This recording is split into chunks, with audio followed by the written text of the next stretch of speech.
ಈ ವಿಡಿಯೋನ ಹಾಕಬೇಕೋ ಹೇಳಬೇಕೋ ಬೇಡವೋ ನಂಗೆ ಗೊತ್ತಿಲ್ಲ. ಬಟ್ ಈ ವಿಡಿಯೋ ನೋಡಿದ್ರೆ ಎಷ್ಟೊಂದು ಹೆಣ್ಮಕ್ಳಿಗೆ ಸ್ಫೂರ್ತಿ ಆಗ್ಬೋದು, ಇನ್ನಷ್ಟು ಧೈರ್ಯ ಸಿಗ್ಬೋದು ಅಂತ ನಾನು ಈ ವಿಡಿಯೋನ ಹಾಕ್ತಾಯಿದ್ದೀನಿ.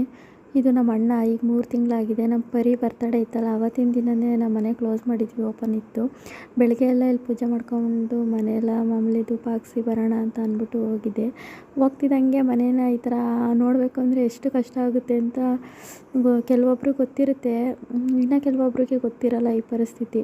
ಯಾಕಂದರೆ ಕೆಲವೊಬ್ರಿಗೆ ನೋವಾಗುತ್ತೆ, ಅವತ್ತಿನ ಬೇರೆಯವ್ರ ಮನೇಲಿ ತೀರೋಗಿದ್ರೆ ಹೌದಾ ಈ ಥರ ತೀರೋದ್ರಾ ಅಂತ ಅನಿಸುತ್ತೆ. ಆ ನೋವಾಗೋದೇ ಬೇರೆ, ಅದೇ ನಮ್ಮ ಮನೇಲಿ ಆಗುತ್ತಲ್ಲ ಆ ನೋವಾಗೋದೇ ಬೇರೆ.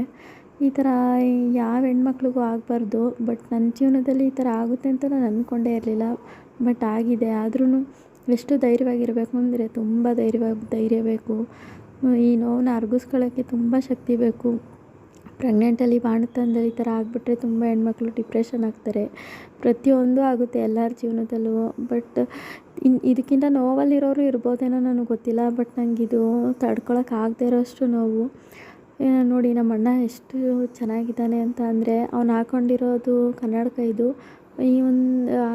ಈ ಕನ್ನಡಕಕ್ಕೆ ನೋಡಿ ಏನೂ ಆಗಿಲ್ಲ, ಆದರೆ ಅವನಿಗೆ ಮಾತ್ರ ಜೀವನ. ನಮ್ಮಮ್ಮ ಏನೋ ಸ್ವಲ್ಪ ಜೀವನ ನೋಡಿದರು, ಇವನು ಏನು ಜೀವನನೇ ನೋಡಿಲ್ಲ. ಈ ಕನ್ನಡಕಕ್ಕೇನು ಆಗದೆ ಇರೋ ಥರ ನಮ್ಮ ಅಣ್ಣಂಗೆ ಏನೂ ಆಗದೆ ಹೋದರೆ ಚೆನ್ನಾಗಿರೋದು. ನೋಡಿ ನಮ್ಮ ಮನೆ ಇದು ನಮ್ಮದು. ಈ ಪುಟಾಣಿ ಮನೇಲಿ ಈ ಫೋಟೋಗಳನ್ನ ಈ ಥರ ನೋಡಬೇಕು ಹೋಗಿದ ತಕ್ಷಣ.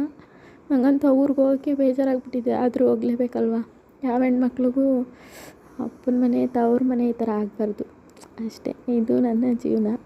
ನಮ್ಮ ಈ ಮನೆ ತುಂಬಾ ಕಷ್ಟಪಟ್ಟು ಕಟ್ಟಿದ್ದು. ನಿಮ್ಗೆ ಗೊತ್ತಿರುತ್ತೆ, ಮಿಡಲ್ ಕ್ಲಾಸ್ ಫ್ಯಾಮಿಲಿಗಳು ಮನೆ ಕಟ್ಟೋದು ಚಿಕ್ಕ ಮನೆಯೇ ಆಗಿರ್ಬೋದು, ಆದರೆ ತುಂಬ ಕಷ್ಟಪಟ್ಟಿದ್ವಿ. ಬಟ್ ಆ ಮನೆಯಲ್ಲಿ ಅವರಿಬ್ಬರೇ ಇಲ್ಲ.